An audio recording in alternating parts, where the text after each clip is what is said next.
माहिर क़ानून एतजाज़ एहसन साहब बहुत बहुत शुक्रिया सर आपका, आपने वक्त दिया। और आज बस अजीब से ही मौज़ूआत हैं जिस पे बात कर रही हूँ और मैं ख़ुद बड़ी अजीब सा फ़ील कर रही हूँ, तकलीफ़ में भी हूँ कि आज हम किस तरह की चीज़ें जो हैं वो देख रहे हैं सारा दिन डिस्कस होते हुए टीवी के ऊपर और मामला। तो एतजाज़ एहसन साहब यहीं से बात शुरू कर लेते हैं। जो आज सबसे पहले फ़ैसला आया है इद्दत में निकाह का, सर ये इस किस्म के फ़ैसले की पहले तो कोई नज़ीर नहीं मिलती थी, इसलिए मुझे समझ भी नहीं आ रही कि मैं सवाल भी इस पर क्या करूँ। ये क्या फ़ैसला है और आप समझते हैं कि इसको किसी भी तौर कानूनी तौर पर परखा जा सकता है, आईनी तौर पर परखा जा सकता है? जी बिल्कुल नहीं, मैं तो खुद हैरान हूँ और बहुत परेशान हूँ कि ये क्या हो क्या रहा है और किस तरह अदालतें हमारी इस्तेमाल हो रही हैं और वो एक इंस्ट्रूमेंट बन गई हैं एक किसी मंसूबे का, जो खबर नहीं क्या कौन बना रहा है और क्या है। क्योंकि ये तो बिल्कुल जुडिशियल अनार्की की किस्म की बात हो गई है कि जो मर्जी चाहे फैसला कर दो। आप देखो इसमें मोटी मोटी बातें जो कल के फैसले में है, ये मुतनाज़ा बात है। मैं कोई इस्लामिक स्कॉलर नहीं हूँ और मैंने जो अभी सुना है और देखा है और जितना पढ़ा है कि एक शादीशुदा या तलाकशुदा मर्द और औरत के दरमियान और अगले किसी मर्द के साथ खातून की शादी करने का वक्फा जो जिसको इज्जत कहते हैं वो कितना होना चाहिए। तकी उस्मानी साहब जैसे मोतबर आलम ने, जो कि सुप्रीम कोर्ट के बेंच पे भी रहे, उन्होंने उनके मुताबिक 29 दिन एक जजमेंट में भी काफ़ी हो सकते हैं। फिर इसके अलावा जो गांधी साहब फरमाते हैं, जो मैंने सुना उनको कि, और मुझे उसमें बड़ा मंतक लगा कि ये असल में देखना चाहिए कि किस मकसद क्या है किसी भी हुक्म का, पुराने हुक्म का या हदीस में हो, तो वो ये है, इसमें मकसद ये है कि पैदा वल्दियत किसी बच्चे की, नौमौलूद की दो शादियों के दरमियान वो मंसूब हो सके किसी एक मर्द से या एक वालिद से। क्या आप इज्जत की बात करते हैं? और फिर वो ये भी फरमाते हैं उलमा, जो मैंने अभी सुन भी रहा हूँ, टीवी पे भी आ रहा है, कि ये इस पे औरत का बयान हतमी होना चाहिए और होता है, क्योंकि कुरान पर्दा डालना चाहता है इस्लाम अयूब पे। तो ये भी अजीब बात है। अच्छा, फिर अब अमल तो नहीं हुआ। अच्छा, फिर जो गवाहान है उनकी क्या क्रेडिबिलिटी है, वो तज़किया शहूद पे किस तरह पूरा उतरते हैं। एक गवाह है जिसका बिल्कुल अब दुश्मनी है इमरान से, क्योंकि वो अवान चौधरी उनको पार्टी को छोड़ के और अब बहुत नाराज हालत में है।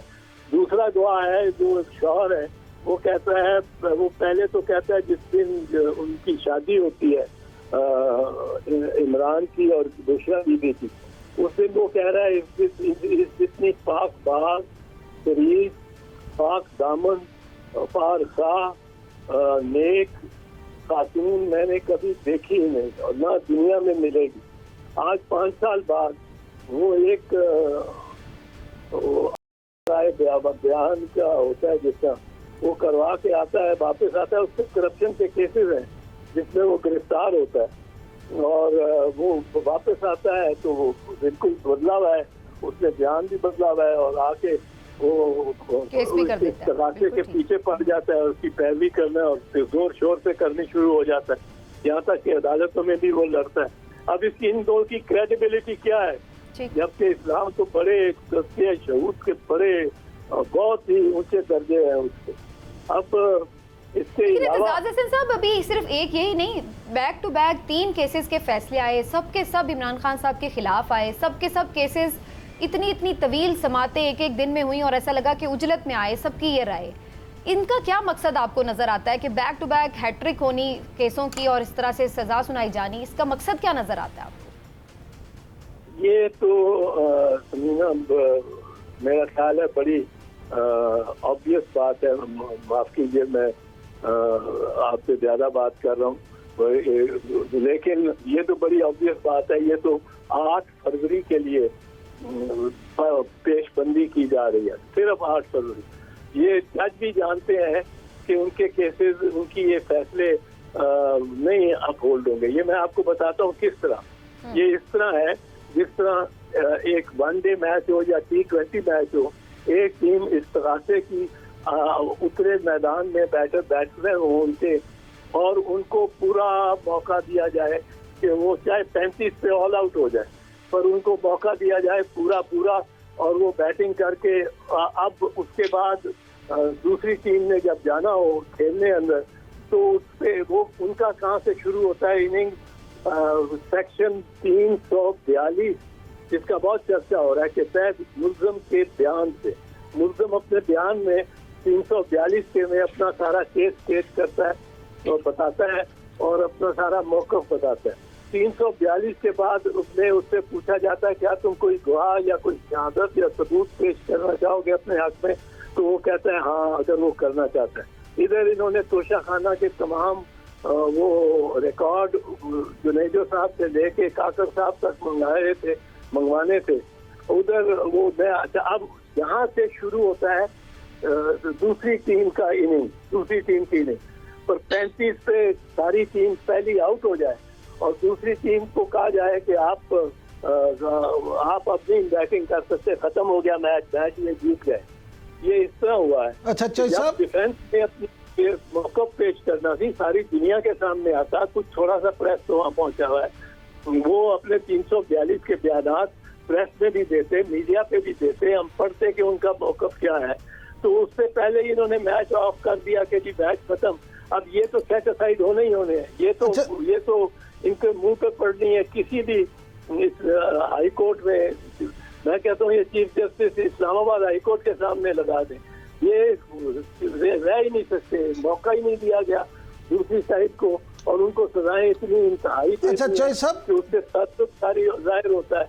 अब एक टीम को बैटिंग करने दी, उसने स्कोर किया, दूसरी टीम को उतरने ही नहीं देते। फिर एक और दिलचस्प इसमें एनालिसिस बताओ, वो जो इस्तगासे के वुकला थे उनको कहा कि आप मुल्ज़िमों की जानिब से गिरा करें इस्तगासे के गवाहों की। अब ये अजब बात है, ये इस तरह है जिस तरह जब बैटिंग कर रही थी पहली टीम और 35 पे आउट हो रही थी, तो यकदम जो अंपायरों ने बैटिंग साइड को कहा कि आप अपने जो अच्छे 4 बॉलर हैं वो भेज दें और वो आपके ही बैट्समैनों को बॉलिंग करेंगे, और वो फील्डिंग साइड जो है वो साइड पे खड़ी कर दी उन्होंने, और 4 बॉलर उनके लेके वो आपस में ही बैटिंग भी उनकी, बॉलिंग भी उनकी, गवाह भी उनके, गिरा भी उनकी तरफ से। ये तो दुनिया में कभी सुना ही नहीं है। ये लीगल रसालों में और जूरिस्प्रूडेंस के रसालों में इन जजमेंट का जिक्र आएगा। शर्मिंदगी से जो भी झुक जाए। चौधरी साहब, गुजारिश ये है कि ये तो आपने कानूनी पहलू बता दिए, मैं ज़रा आपसे ये पूछना चाहता हूँ कि जो मुख्तलिफ साजिशी थ्योरियाँ हमारे यहाँ चलती रहती हैं, उनमें से एक ये भी है कि अगर इमरान खान साहब की कोई डील हो जाती, मामला तय पा जाते, तो फिर आप क्या समझते हैं, फिर इन मुकदमात के फैसले आज मुख्तलिफ होते?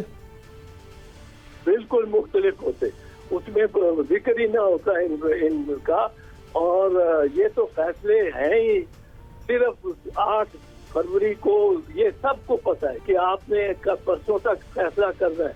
देखिए 2 दिन पहले ये होती है, इसमें इद्दत वाले केस में चार्जशीट मुरतब होती है, यानी इंडाइटमेंट होती है 2 दिन पहले, और उसमें के बाद तो 21 घंटे बैठ के अदालत, बैठ के वकला भी थके हुए हैं, मैंने जिनसे बात की है, वो बैठ के और फिर एकदम फैसला सुना देते हैं, और फैसला भी लिखा हुआ नहीं देते, वो सुना देते हैं जुबानी तौर पे। ना मुल्ज़िमों को दिया, अभी पता नहीं लिखा भी है कि नहीं, पर उन्होंने डेडलाइन एक मीट करनी थी कि सुर्खी लग जाए इमरान खान को 7 साल और सजा हो गई।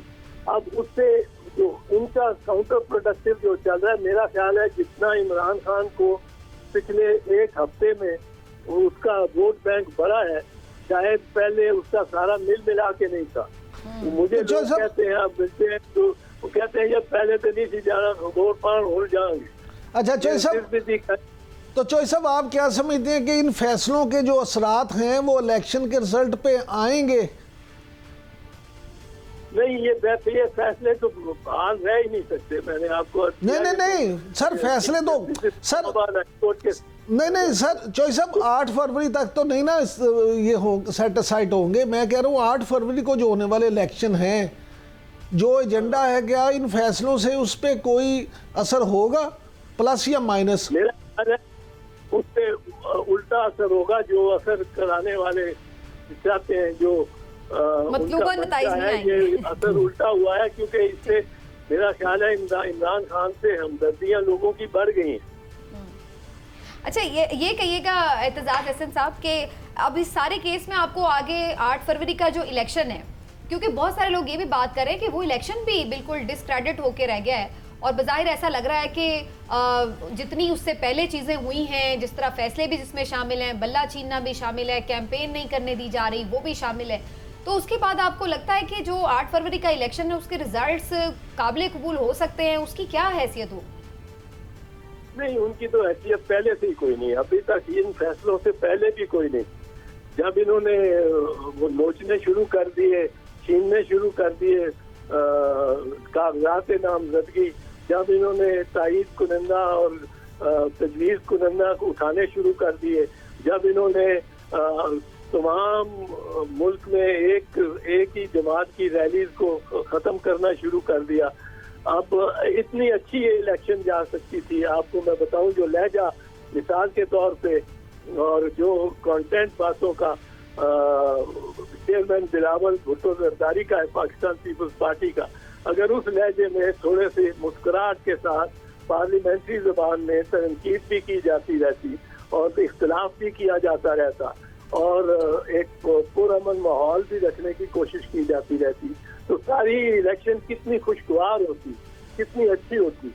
लेकिन यहाँ एक बंदे को बंद करके उसको टोटली सील ऑफ करके और फिर उसके खिलाफ इस तरह की वो लगा के आप दिखा के और वो कोर्ट ऑफ स्टार चेंबर कहते हैं, तो वो दिखा के आप समझते हैं कि इंसाफ का लोग मान लेंगे कि इंसाफ हुआ है, लोग मान लेंगे कि इमरान खान और बुशरा बीबी में कोई नाजायज ताल्लुकात थे। ये किस तरह मानेंगे? ये कोई मनवाने वाली बातें हैं कि आप पेश कर रहे हैं, कौन पेश कर रहे हैं, कौन चौधरी और एक ये दूसरा माने का